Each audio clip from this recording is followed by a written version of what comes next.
Hello दोस्तों, मैं बलजीत कुमार आप सभी लोगों का आपके प्यारे से अपने YouTube channel maths by Baljeet Kumar पे हार्दिक स्वागत करता हूं। ठीक है। और हम आज एक बहुत ही इंपॉर्टेंट ज्योमेट्री का थ्योरम लेकर आए हैं जो कि ये इन सेंटर से रिलेटेड है। और ये थ्योरम जो आपके एसएससी हो, बैंक हो, रेलवे हो, ये सभी की एग्जाम में आपके क्या किए जाते हैं, पूछे जाते हैं बार बार। ठीक है। और वो थ्योरम आज हम आपको क्या करेंगे, बेहतरीन कॉन्सेप्ट के साथ आज हम आपको क्या करेंगे, सिखाएंगे। तो अब हम लोग बढ़ेंगे थ्योरम की ओर। थ्योरम आपके क्या कहते हैं। ठीक है। सबसे पहले देखिए वो थ्योरम इन सेंटर से रिलेटेड आपके क्या है उसके बारे में हम लोग क्या करेंगे, समझेंगे। ठीक है। उसके लिए आपको टेंशन नहीं ले, बहुत आसानी से आप समझ जाएंगे। ठीक है। सबसे पहले आप अगर एक चीज का ध्यान देंगे क्या, और वो चीज क्या है, आराम से देखिए। जैसे हमने आपको बोला ये आपके क्या इन सेंटर से रिलेटेड थ्योरम है। ठीक है। यहां तक इन सेंटर से रिलेटेड जैसे हमने ये थ्योरम आपको बोला तो आप आराम से ध्यान देंगे। इन सेंटर क्या होता है, सबसे पहले हम लोग इसके बारे में समझेंगे। इन सेंटर मान लीजिए कि आपका ये यहाँ पे ओ कोई बिंदु है, जो आई कोई बिंदु है, जो कि आपका क्या है, इन सेंटर है। यहाँ तक किसी भी भाई को समझने में किसी को दिक्कत नहीं होगी। ठीक है। ये इन सेंटर आपका कहलाता है। इन सेंटर अब क्या होता है उसके बारे में थोड़ा सा हम लोग क्या करेंगे, समझने का प्रयास करेंगे। इन सेंटर वो बिंदु होता है जहां पे कौन समद्विभाजक आपस में मिलते हैं, वही आपके क्या कहलाते हैं, इन सेंटर कहलाते हैं। यहां तक किसी भी भाई को प्रॉब्लम नहीं होनी चाहिए समझने में। ठीक है। अब इन सेंटर से वो रिलेटेड थ्योरम हम आपको क्या बताएंगे उसके बारे में सिर्फ आपको क्या करना है, जानना है। थोड़ा सा हम कलर आपके लिए चेंज करते हैं, उस चीजों को आप आराम से ध्यान से समझेंगे, आराम से समझ में आएगी, वहां पर कोई भी परेशानी आपको नहीं होगी, ये मेरा गारंटी है 100%। ठीक है। जैसे कि इस ट्रायंगल का हम नाम ने दे दिया ए बी और सी। इस ट्रायंगल का नाम हमने क्या दिया भाई, ए बी और सी। ये ट्रायंगल है आपके ए बी और सी, और हमने ये आपसे कहा कि इन सेंटर से रिलेटेड थ्योरम बताएंगे। तो सबसे पहले तो आप ये समझ लीजिए इन सेंटर क्या होता है। कोनों के समद्विभाजक जिस बिंदु पर मिलते हैं, त्रिभुज के कोनों के समद्विभाजक जिस बिंदु पर मिलते हैं उन्हीं को हम लोग बोलते हैं इन सेंटर। मतलब कौन समद्विभाजक, अंतःकेंद्र क्या बोलते हैं, अंतःकेंद्र। कौन समद्विभाजक के कटान बिंदु से आपके क्या बनते हैं, अंतःकेंद्र बनते हैं। तो आप एक चीज नोटिस करेंगे, थ्योरम आपसे क्या पूछेगा, सबसे पहले आपको कहेगा क्या, एक ट्रायंगल आपका त्रिभुज ए बी सी। ठीक है। यहां तक इसमें किसी भी भाई को प्रॉब्लम नहीं होना चाहिए। ठीक है। और उसमें आपसे कहेगा क्या, इसका नाम हमने दिया डी और ई। ये डी ई जो रेखा है वो किससे होकर गुजर रही है, इन सेंटर से होकर गुजर रही है, आप ध्यान रखेंगे। और यहाँ पे जो है डी ई जो मतलब डी ई जो पैरेलल है भाई, वो किसके पैरेलल है, ये भी आप ध्यान रखेंगे। डी ई पैरेलल है बी सी के, किसके पैरेलल है भाई, बी सी के। ये आपके पैरेलल, ये कंडीशन आपको दिया रहेगा, इस चीज को आप हमेशा ध्यान रखेंगे। ठीक है। ये नहीं जो आप ध्यान रखेंगे नहीं, अगर ध्यान नहीं रखेंगे तो वो चीज आपके लिए प्रॉब्लम हो सकती है। ठीक है। आपको क्या क्या दिया गया, एक त्रिभुज है एबीसी। इससे रिलेटेड क्वेश्चन आपके बार बार एसएससी में रिपीट होते हैं। इसी कारण से हमने क्या किया, इस थ्योरम का आपको बताने का प्रयास किया कि जो डीई समांतर आपके क्या है भाई, बीसी है। और ये यहाँ पे जो बिंदु है ये किसका काम करेंगे, इन सेंटर का। और एक चीज आप लोग अच्छी तरह से जानते हैं, इन सेंटर जो होता है कौन समद्विभाजक के कटान बिंदु से बनता है। ठीक है। तो हमने क्या किया भाई, इसको यहां से मिला दिया, यहां से इसको मिला दिया, यहां तक किसी भी भाई को प्रॉब्लम नहीं होनी चाहिए। ठीक है। इसको मिला लिया। अब थोड़ा सा मैं कलर इसका चेंज करता हूं, क्यों करता हूं, आपके समझने के लिए। ठीक है। अब इसमें आपसे पूछेगा क्या, वो आराम से समझिए। इसमें आपसे पूछेगा डीई का वैल्यू क्या होंगे, किसका वैल्यू भाई, डीई का वैल्यू क्या होंगे, उसको भी आप लोग अच्छी तरह समझेंगे। आप तो ये चीज आप देखिए, इस ट्रायंगल की मैं अभी बात कर रहा हूं, आराम से समझेंगे, ए बी सी। ठीक है। अब एक चीज आप जानते हैं, ये आपका एंगल बाइसेक्टर, ये भाई क्या है आपके एंगल बाइसेक्टर है। क्यों, क्योंकि इन सेंटर जो बनता है एंगल बाइसेक्टर के कटान बिंदु से ही मिलकर बनता है। तो अगर भाई मान लेता हूं मैं ये एंगल थीटा है, तो ये भी एंगल आपके भाई क्या होंगे, थीटा। क्यों, क्योंकि एंगल बाइसेक्टर का काम होता है कौन को दो बराबर भागों में विभाजित करना। अगर मैं इस एंगल को मान लेता हूं, सपोज कीजिए यहां पे मैं क्या करता हूं, इस एंगल को मैं एक्स मान लेता हूं, क्या करता हूं भाई, एक्स मान लेता हूं, उसके लिए आपको समझने में आसानी होगी।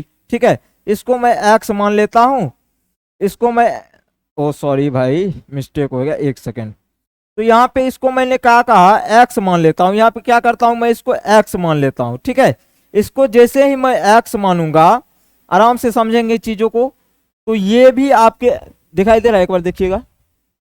अगर मैं इसको एक्स मान लेता हूं, नहीं सॉरी एक सेकेंड, अगर मैं इसको x मान लेता हूं, क्या करता हूं मैं इसको x मान लेता हूं, तो ये भी आपके x होंगे। क्यों भाई, क्योंकि एंगल बाइसेक्टर है, तो एंगल बाइसेक्टर का काम क्या होता है, कोण को दो बराबर भागों में विभाजित करना। अगर मैं इस एंगल को y मान लेता हूं तो ये भी आपके y होंगे, क्यों, क्योंकि ये एंगल बाइसेक्टर है, तो ये दोनों बराबर भागों में इसको क्या करेगी, विभाजित कर, आराम से समझेंगे।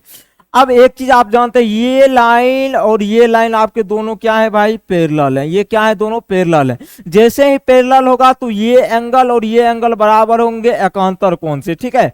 तो ये अगर ये एंगल x तो ये भी x होंगे, उसी तरह अगर ये एंगल y तो ये भी क्या होंगे, y होंगे। किससे भाई, एकांतर कोण से। यहां तक किसी भी भाई को प्रॉब्लम नहीं होना चाहिए। और एक चीज आप लोग और अच्छी तरह से जानते हैं, आराम से समझेंगे, इसमें हमको डी का वैल्यू पूछा गया है, तो यहाँ पे ये इन सेंटर है, अब इसका काम हो गया है। अगर ये एंगल x तो ये भी एंगल x, क्योंकि ये और ये पैरेलल है, दोनों लाइन क्या है, पैरेलल आपकी। ये एंगल x तो ये भी x होंगी, जी बिल्कुल होंगी, क्यों नहीं होंगी।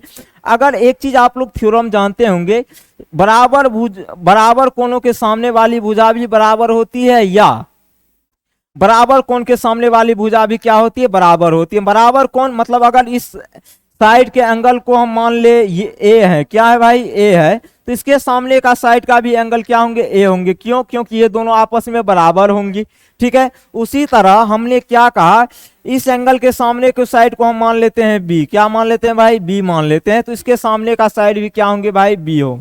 ये बात आपको अच्छी तरह से मालूम होना चाहिए कि बराबर कोण जो होता है उसके सामने का साइड भी आपस में क्या होते हैं, बराबर होते हैं, और बराबर भुजा के सामने का एंगल भी आपको बराबर होते हैं, ठीक है। तो हमसे इसमें पूछा गया है भाई डी का वैल्यू क्या होंगे, तो डी तो ये होते हैं, तो डी बराबर हम लिख सकते हैं डी आई, और प्लस में क्या लिख सकते हैं, आई। यहां तक किसी भी भाई को प्रॉब्लम नहीं होनी चाहिए। तो डी बराबर यहां से भाई क्या हो जाएंगे, हमने आपको सब कुछ यहां पे बता दिया, तो डी बराबर हो जाएंगे D I plus A B. तो यहां से डी आई का वैल्यू क्या है भाई, ए है, उसके बाद आई का वैल्यू भाई क्या है, बी है। तो मतलब हम बोल सकते हैं डी आई बराबर क्या हो जाएंगे आपके ए प्लस बी। कहने का सेंस क्या हुआ भाई, कहने का सेंस ये हुआ, ये डी का जो वैल्यू होगा, डी का जो वैल्यू होगा वो बराबर होंगे किसके, डीबी प्लस डीसी के, सॉरी डीबी प्लस ईसी के, ये बराबर होंगे, ठीक है। ये इसके क्या होंगे, बराबर होंगे। यही आपके क्या होते हैं, इन सेंटर से रिलेटेड बहुत इंपॉर्टेंट थ्योरम होते हैं, जो कि यहाँ से एसएससी में बार बार आपके क्वेश्चन पूछे जाते हैं। उसी को हमने समझाने का क्या क्या प्रयास किया। अभी आप देखेंगे एक क्वेश्चन हम आपको इस पे समझाएंगे। जैसे कि हमने कहा ये आपका कोई ट्रायंगल है भाई, ये क्या आपके कोई ट्रायंगल है, एबीसी इसका नाम हमने दे दिया। इस पे क्वेश्चन हम आपको क्या करते हैं, करा देते हैं। एबीसी आपका क्या है, ट्रायंगल है, ठीक है। अगर ये एबीसी आपका ट्रायंगल है, इस चीज को आप ध्यान में रखेंगे। हमने क्या कहा, यहाँ पे एक बिंदु है जिसका नाम है आई, जो कि ये क्या है, इन सेंटर का काम करेगी। आराम से समझेंगे। सबसे पहले हमने क्या कहा, त्रिभुज एबीसी है, त्रिभुज एबीसी में आपको क्या क्या दिया गया उसके बारे में हम समझेंगे।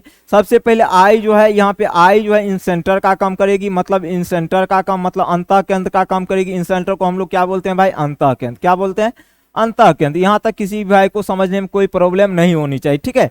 ये इन सेंटर का अगर काम करेगी तो समझिए, आप आराम से चीजों को समझिए, ठीक है। हमने कह दिया ये 8 है, यहाँ से ये वैल्यू जो आपके क्या है 8 है, और ये वैल्यू आपके क्या है 6 है। इसका नाम हमने दे दिया ई, और इसका नाम दे दिया क्या भाई, एफ। कुछ भी लिख सकते हैं नाम, उससे क्या प्रॉब्लम है, कोई प्रॉब्लम नहीं। और आई एक चीज आप ध्यान रखेंगे, इन सेंटर का काम करेगी। किसका काम करेगी, इन सेंटर का काम करेगी, ठीक है। यहां तक समझने में कोई प्रॉब्लम नहीं है। क्वेश्चन में क्या दिया रहेगा, एक त्रिभुज आपका एबीसी जिसमें आई इन सेंटर है, और यहाँ पे जो है आपके ए बी, सॉरी एक सेकंड आप चीजों को ध्यान में रखेंगे, बिल्कुल ध्यान में रखेंगे, कैसे नहीं रखेंगे। तो यहाँ पे क्या होगा, मतलब यहाँ पे बोल दिया जाएगा आपको कि जो ये A B, sorry F E जो है ये समांतर है किसके भाई, ये समांतर है बीसी के। ये कंडीशन आपको हमेशा दिया रहेगा, ठीक है। जो थ्योरम हमने बताया उसी के अनुसार हम आपको बता रहे हैं। ये और ये रेखा और ये रेखा दोनों आपस में क्या है भाई, पैरेलल है। ये क्या है, पैरेलल है, ठीक है। यहां तक किसी को। अब हमने क्या किया, इसका वैल्यू दे दिया है एफ ई का, एफ बी का वैल्यू आपको कितना दिया गया क्वेश्चन में, 8 सेंटीमीटर। उसके बाद क्या दिया गया है, ईसी का वैल्यू आपको दिया गया है कितना, 6 सेंटीमीटर। आपसे पूछा क्या गया है भाई, एफ ई का वैल्यू क्या होंगे, इसके बारे में आपसे पूछा गया है। तो एफ ई का वैल्यू निकालने का आप क्या करेंगे, इसको आप यहाँ से क्या करेंगे, मिला देंगे। इसको क्या करेंगे आप यहाँ से मिला देंगे और इसको भी यहाँ से आप मिला देंगे। और एक चीज हम लोग अच्छी तरह से जानते हैं, इंसेंटर जो बनता है, इंसेंटर जो बनता है वो किससे मिलकर भाई बनता है, इंसेंटर बनता है मतलब कौन समद्विभाजक के कटान बिंदु। तो कौन समद्विभाजक का काम क्या होता है उसके बारे में भी अब हम लोग क्या करेंगे, समझेंगे। तो कौन समद्विभाजक का काम ये होता है कि दो बराबर, अगर ये एंगल एक्स है और ये एंगल भी, तब आपके क्या होंगे एक्स। क्यों, क्योंकि ये आपके क्या इंसेंटर है, सॉरी मतलब ये कौन समद्विभाजक है, कौन समद्विभाजक कटान बिंदु से आपके इंसेंटर बनते हैं। और अगर ये एंगल y है तो ये भी आपके क्या होंगे भाई, y होंगे। इसमें कोई परेशानी नहीं होनी चाहिए। और एक चीज आप लोग अच्छी तरह जानते हैं, ये और ये लाइन आपके क्या है, दोनों पैरेलल है। अगर ये लाइन ये और ये लाइन पैरेलल है तो ये अगर एंगल x है तो ये भी x होंगे। और अब यहाँ पे एक थ्योरम का यूज होगा, उसी तरह अगर ये एंगल y है तो ये एंगल भी y होंगे। अंतः एकांतर कोण से दोनों एंगल क्या हो जाएंगे, आपके बराबर हो जाएंगे, ठीक है। और ये जैसे ही बराबर होंगे तो एक चीज आप लोग अच्छी तरह, जब दो लाइन पैरेलल होती है, क्या होती है भाई, पैरेलल होती है, एकांतर एकांतर के ये एंगल बराबर और ये एंगल बराबर। और एक थ्योरम इसमें आपका और ये हो जाता है, जैसे इस सामने का साइड का मतलब इस एंगल के सामने का साइड जैसे ही 8 है तो इस सामने का एंगल भी क्या होंगे, 8 होंगे। क्यों भाई, क्योंकि बराबर कोण के सामने का साइड भी क्या होते हैं, बराबर होते हैं। और जैसे ही इस एंगल के सामने का साइड 6 है तो इस एंगल के सामने का साइड भी क्या होंगे भाई, 6 होंगे। क्यों, क्योंकि बराबर एंगल के सामने का साइड भी क्या होते हैं, बराबर होते हैं। और आपसे वैल्यू पूछा गया एफ ई का, किसका वैल्यू पूछा गया है, एफ ई का। तो एफ ई का वैल्यू आसानी से आप ज्ञात कर सकते हैं। कैसे ज्ञात करेंगे वो भी देखेंगे, कैसे ज्ञात करेंगे।